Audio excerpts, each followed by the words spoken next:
आज हम income from business and profession के अंतर्गत किस प्रकार से क्वेश्चन सॉल्व किए जाते हैं उसके बारे में पढ़ रहे हैं।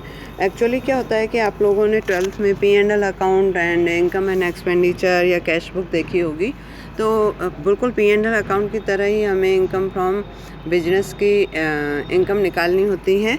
लेकिन थोड़ा सा ये ध्यान रखना होता है कि जिस प्रकार से P&L अकाउंट के अंतर्गत जो खर्चे होते थे जो डेबिट किए जाते थे और इनकम जो होती थी वो क्रेडिट की जाती थी, तो हमें जो क्वेश्चन में P&L अकाउंट दिया हुआ होगा तो उसमें थोड़ा सा ये ध्यान रखना पड़ेगा कि कुछ ऐसी खर्चों की मदद तो नहीं है जो कि व्यवसाय से संबंधित नहीं है, या ऐसी प्रकार की आय तो नहीं क्रेडिट की गई है जो व्यवसाय से संबंधित नहीं है। तो जो खर्चे P&L अकाउंट में हम व्यवसाय के नहीं मानते हैं, जिसको हम डिसअलाउड एक्सपेंसेस कहते हैं, वो पुनः लाभों में जोड़ दिए जाएंगे। इसी प्रकार से यदि कुछ आय ऐसी हैं जो कि क्रेडिट साइड में दिखाई गई हैं लेकिन वास्तव में व्यवसाय से संबंधित नहीं है, जैसे रेंट फ्रॉम हाउस प्रॉपर्टी दिया हुआ है या इनकम फ्रॉम सिक्योरिटी दिया हुआ है, तो ये जो कुछ इनकम्स होती है वह व्यवसाय से संबंधित अगर नहीं है तो उनको हम क्या करेंगे, व्यवसाय के P&L के जो लाभ दिए गए हैं उनमें से घटा दिए जाएंगे। कभी कभी ऐसा भी होता है कि P&L अकाउंट में जो आपको सारी मदद दी गई हैं वो सब ठीक है, लेकिन है ना कुछ खर्चे आपके P&L अकाउंट में नहीं दिखाए गए हैं। जैसे हम ये कहें कि डेप्रिसिएशन 3,000 रुपये दिखाया गया है, लेकिन नीचे इन्फॉर्मेशन दिया जा रहा है कि according to income tax act schedule number 3 के अनुसार जो डेप्रिसिएशन है वह 3,600 रुपये बन रहा है। तो हम 3,000 रुपये तो अलाउड कर चुके हैं और 600 रुपये जो है वह हम और लेस करके अलाउड एक्सपेंसेस में डाल देंगे। इसी प्रकार से कुछ इनकम है जो कि नीचे आपको दी गई है कि इनकम आपके बिजनेस से संबंधित है, लेकिन उन्होंने जो P&L अकाउंट दिया हुआ है उसके अंतर्गत किसी प्रकार का उन्होंने उस आइटम को क्रेडिट नहीं किया है, तो हम वह इनकम पुनः उसमें जो लाभ दिए गए हैं P&L अकाउंट के उसमें पुनः जोड़ देंगे। तो इस प्रकार से हमें ऐड एंड लेस करते हुए हमें इनकम फ्रॉम बिजनेस निकालना है। अब income from business and profession निकालने के लिए कुछ नियम दिए हुए हैं। सबसे पहला दिया हुआ है कि इफ़ प्रॉफिट एंड लॉस और income and expenditure is given in question में आपको लाभ हानि खाता या आय व्यय खाता दिया है, जैसे कि P&L अकाउंट और इनकम एंड एक्सपेंडिचर अकाउंट दिया है, तो दोनों को एक तरह का ही समझिएगा। और उसमें आप लोगों को मैंने अभी थोड़ी देर पहले बताया था कि आपको कुछ जो P&L अकाउंट में अस्वीकृत व्यय है या डिसअलाउड एक्सपेंसेज हैं उन सभी को हम घटा देंगे और अलाउड एक्सपेंसेज को हम लाभों में पुनः जोड़ देंगे। इसी प्रकार से यदि आपके डिसअलाउड इनकम P&L अकाउंट में दी हुई हैं तो उनको हम लाभों में से घटा देंगे, और अगर अलाउड इनकम जो कि आपके P&L से नीचे दी हुई हैं तो उनको हम लाभों में पुनः जोड़ देंगे। इसी प्रकार से यदि आपको रिसिप्ट एंड पेमेंट अकाउंट दिया हुआ है, क्योंकि आपको दो बातें तो बता दी, P&L अकाउंट दिया हुआ है एंड इनकम एंड एक्सपेंडिचर दिया हुआ है, तो ऐसी स्थिति में आपको वैसे ही करना है जैसे मैंने अभी बताया था। और अगर आपको क्वेश्चन में रिसिप्ट एंड पेमेंट अकाउंट दिया हुआ है तो रिसिप्ट एंड पेमेंट अकाउंट में आपको क्या करना है कि यदि वह रिसिप्ट एंड पेमेंट अकाउंट आपका एसएससी जो है वह आपके कैश के आधार पर रखता है, तो ऐसी स्थिति में हम कैश के संबंध में अगर आपके आउटस्टैंडिंग एक्सपेंसेज है, प्रीपेड एक्सपेंसेज है, एडवांस इनकम है या एक्रूड इनकम है, उनका कोई भी समायोजन नहीं करेंगे। केवल हमें जितने भी रिसिप्ट प्राप्त हुई है, चाहे पिछले सालों की, चाहे इस साल की, चाहे करंट ईयर की, उन सबको जोड़ देंगे। इसी प्रकार से खर्चों को हम घटा देंगे। और यदि एक्रूड इनकम, अगर एसएससी आपका एक्रूड इनकम के आधार पर रिसिप्ट एंड पेमेंट बनाता है तो हमें outstanding expenses, prepaid expenses, advance income या एक्रूड इनकम सबका एडजस्टमेंट करके क्वेश्चन को सॉल्व करना पड़ेगा। एक बात और है कि यदि आपके क्वेश्चन के अंतर्गत यदि चाहे P&L अकाउंट है, चाहे रिसिप्ट एंड पेमेंट है या आपके इनकम एंड एक्सपेंडिचर है, तो ऐसी स्थिति में हम इनकम से हमारे प्रोफेशन से संबंधित या हमारे बिजनेस से संबंधित सभी खर्चों को, अलाउड एक्सपेंसेस को घटाएंगे और डिसअलाउड को ऐड कर देंगे, और इनकम के संबंध में भी ऐसा ही आपके प्रावधान है। तो इस प्रकार से आपको क्वेश्चन सॉल्व करने। एक बात और बता दूं मैं आपको, यदि हमारा प्रोफेशन से संबंधित क्वेश्चन है, प्रोफेशन से संबंधित क्वेश्चन है और आपको दिया हुआ है कैश अकाउंट दिया हुआ है या आपको रिसिप्ट एंड पेमेंट अकाउंट दिया हुआ है, तो ऐसी स्थिति में प्रोफेशन के अंतर्गत केवल हमें उस प्रोफेशन से संबंधित इनकम्स को लेना है, अदर इनकम को नहीं लेना है। तो उन इनकम को ऐड कर दीजिए और प्रोफेशन से संबंधित जितने भी व्यय हैं उनको आपको घटाना है। तो केवल allowed incomes and allowed expenses को ध्यान में रखते हुए ही क्वेश्चन सॉल्व करना है। किसके संबंध में? हमेशा प्रोफेशन के संबंध में, या अर्थात कोई डॉक्टर है, कोई वकील है या कोई सीए है, तो ऐसी स्थिति में चाहे आपके ये रिसिप्ट एंड पेमेंट अकाउंट दिया हुआ है या और कुछ दिया हुआ है, तो आपको केवल उनकी इनकम को लेना है और उनके खर्चों को लेकर के आंसर निकालना है। अब मैंने आपके सामने ये लेके आई हूँ एक क्वेश्चन, और इस क्वेश्चन को मैं सॉल्व करवाने की कोशिश कर रही हूँ। आपको क्वेश्चन में दे रहा है the profit and loss account of merchant for the year ended 31 March 2020 is as follow.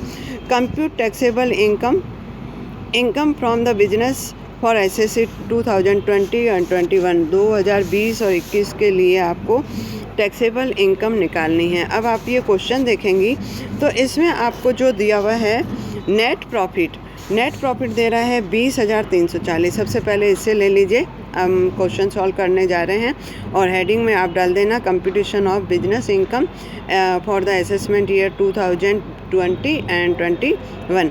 सबसे पहले ये लाभ ले लीजिए। लाभ में है ना वो खर्चे ऐड कर दीजिए जो डिसअलाउड है व्यवसाय से संबंधित, और वो इनकम घटा दीजिए जो कि डिसअलाउड है। और इसी प्रकार से नीचे की इन्फॉर्मेशन में कोई आइटम है तो और आपको लगता है अलाउड है तो उसको लेस करना है। तो इस प्रकार से क्वेश्चन सॉल्व करना है। तो सबसे पहले नेट प्रॉफिट 20,300। अब आपको ये कह रहा है सैलरी इंक्लूडिंग प्रोप्राइटर सैलरी 8,400। तो प्रोप्राइटर सैलरी डिसअलाउड होती है। ऑफिस एक्सपेंसेज अलाउड है। Reserve for bed debts disallowed है, उसको ऐड कर दीजिए। फायर इंश्योरेंस प्रीमियम अलाउड है। बेड डेब्ट्स अलाउड है। रेंट अलाउड है। एडवर्टाइजमेंट अलाउड है। इनकम टैक्स डिसअलाउड है तो इनकम टैक्स ले लीजिए। इसके बाद में आपको कह रहा है बैंकिंग कैश ट्रांजैक्शन टैक्स ये अलाउड है। Loss on sale of building आपको दिया हुआ है 3600, ये डिसअलाउड है। Interest on bank loan allowed है। आपका इंटरेस्ट ऑन कैपिटल डिसअलाउड है, ऐड कर दीजिए। डेप्रिसिएशन आपके 3200 अलाउड है। गुडविल राइट ऑफ आपके डिसअलाउड है, इसको ऐड कर दीजिए। ट्रेवलिंग एक्सपेंसेज अलाउड है जब तक कि कुछ नहीं दिया हुआ हो। फिर लॉस ऑन स्टॉक हमारे स्टॉक का लॉस हुआ है उसको अलाउड खर्चे में मानेंगे। Contribute to unrecognised provident fund 2500, ये आपके डिसअलाउड है। और चैरिटेबल डोनेशन भी आपके डिसअलाउड है। तो ये डेबिट में जो डिसअलाउड आइटम थे उन सबको हमने ऐड कर दिया है। इसके बाद में हम क्रेडिट साइड में आ जाते हैं। इंटरेस्ट ऑन सिक्योरिटी, मैंने अभी बताया था इंटरेस्ट ऑन सिक्योरिटी आपके इनकम फ्रॉम अदर सोर्सेज में चला जाएगा, तो ये डिसअलाउड इनकम है, इसको लेस कर दीजिए। फिर आपको कह रहा है बेड डेब्ट्स रिकवर अलाउ है। सन्ड्री ट्रेड रिसिप्ट ये अलाउड है। रेंट फ्रॉम सबलेटिंग, ये आपके रेंट फ्रॉम सबलेटिंग भी डिसअलाउड है, ये बिजनेस के इनकम नहीं है। गवर्नमेंट ग्रांट रीपेबल इन 20 ईयर, जो गवर्नमेंट एड मिली है उसको वापस पेमेंट किया जाता है तो वह अलाउड इनकम नहीं कही जाती है। और इनकम टैक्स रिफंड ये भी आपका अलाउड इनकम नहीं है। तो ये चारों इनकम्स आपके अलाउड नहीं है, तो इसको वापस हम अपने लाभों में से लेस कर देंगे। अब क्वेश्चन में आपको नीचे दे रहा है कि द रिटर्न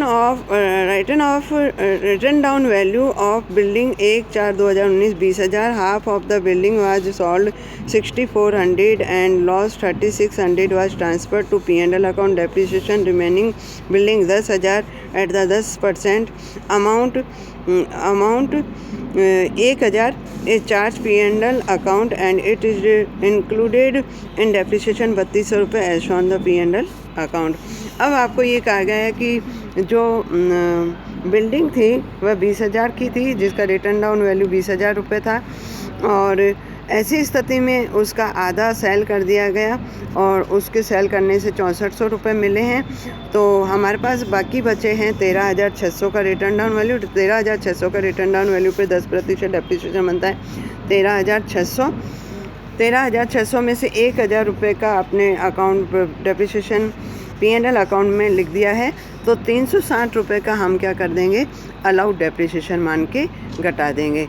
तो इस प्रकार से ऐड एंड लेस कर दीजिए सारे, और आपका आंसर आ जाएगा टैक्सेबल इनकम फ्रॉम बिजनेस 29,990 अर्थात 29,930। इस प्रकार से आपको क्वेश्चन करना है। मैं एक क्वेश्चन और आपको करवा रही हूँ जो कि आपके प्रोफेशन से संबंधित है। प्रोफेशन से संबंधित है और आपका क्वेश्चन लिखा हुआ भी है, इलस्ट्रेशन नंबर 18 दिया हुआ है। Shri Ram Prasad is registered medical practitioner who keeps his book in cash basis. Summary of cash account of the for the year ended 31st March 2020 and you are required find out taxable income from the different head। आपको ये कहा गया है कि ये एक practitioner, medical practitioner अर्थात doctor है। तो ऐसी स्थिति में ये प्रोफेशन से संबंधित है। अभी थोड़ी देर पहले मैंने ये बताया था प्रोफेशन से संबंधित हो तो केवल इनकम में प्रोफेशन से संबंधित इनकम लीजिए और प्रोफेशन से संबंधित खर्चों को ही घटाना है। तो इस क्वेश्चन को अगर आप पढ़ेंगी तो पूरा क्वेश्चन पढ़ने के बाद में आपको कैश अकाउंट तो दिया हुआ है, लेकिन नीचे 2-3 इन्फॉर्मेशन पढ़िएगा, वो बहुत इंपॉर्टेंट है। उसके बाद में क्वेश्चन सॉल्व करेंगे। 1/2 of motor car expenses in respect of personal, जो इनकी मोटर कार है आधा क्लिनिक के लिए काम आती है और आधा पर्सनल यूज के लिए काम आती है। ही कंस्ट्रक्ट हाउस अप्रैल 2019 5 लाख रुपए में, half of portion let out from 1 अगस्त 2019 1,000 रुपये and remaining half portion for use of own business. फिर दे रहा है रेंट ऑफ डिस्पेंसरी 4 मंथ 1,200 रुपये and telephone bill 1 month 280 was outstanding on 31 March 2020। Consultation fees including receipt 6,000 advance attending the medical 10 April 2020। 1 motor car was also purchase 31 March 2090। Return down value उसकी 2019 अप्रैल में 21,200 रुपये थी। तो इन सब बातों को ध्यान में रखते हुए मैं क्वेश्चन शुरू कर रही हूँ। आपको ये क्वेश्चन दिया हुआ है, इसके अकॉर्डिंग पहले हम इनकम फ्रॉम प्रोफेशन कर लेते हैं और आपके सामने सॉल्यूशन भी मैंने रख दिया है। इनकम फ्रॉम प्रोफेशन में सबसे पहले मैंने अभी बताया था इनकम्स ले लीजिए। तो सबसे पहले आपको दे रहा है बैलेंस, फिर लोन फ्रॉम बैंक, ये नहीं लेना है। Sale of medicine, consultation fees और विजिटिंग फीस, इन तीनों को लिया तो हम तीनों को ऐड कर देंगे। इसमें से आपको क्या क्या लेना है, cost of medicine allowed expenses है, फिर जनरल एक्सपेंसेज अलाउड एक्सपेंसेज है, मोटर कार एक्सपेंसेज जो दिया हुआ है 6,000, उसमें से केवल आधा ही लेंगे क्योंकि आधा ये पर्सनल यूज के लिए करता है और आधा वह क्या करता है क्लिनिक के लिए यूज करता है। फिर सैलरीज अलाउड है, रेंट ऑफ डिस्पेंसरी अलाउड है। इसके बाद में आपको कह रहा है insurance premium car, insurance premium car जो है वह भी आधा ही लिया जाएगा और पर्सनल एक्सपेंसेज अलाउड नहीं है। लाइफ इंश्योरेंस पॉलिसी अलाउड नहीं है। Interest on loan from bank allowed है। और फिर दे रहा है इंश्योरेंस ऑफ हाउस, ये भी आपके 50% हो जाएगा।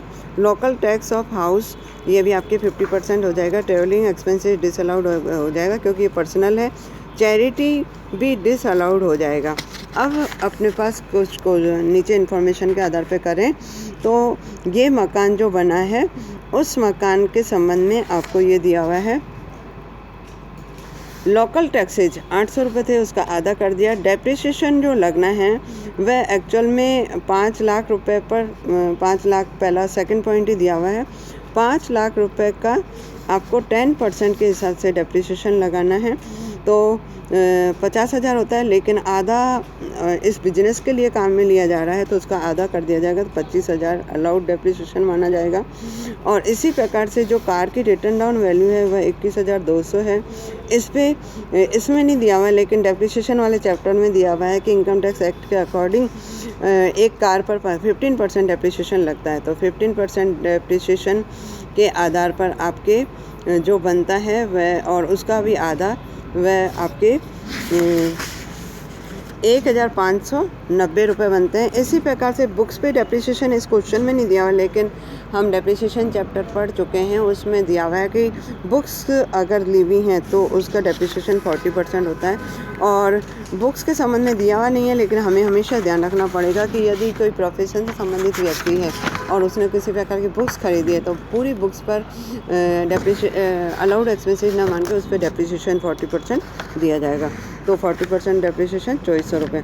तो इस प्रकार से पूरा क्वेश्चन आप लोगों ने देखा कि केवल इनकम में से अलाउड एक्सपेंसेस घटाने हैं और बाद में आपका आंसर आ जाएगा taxable income from business and profession. Thank you.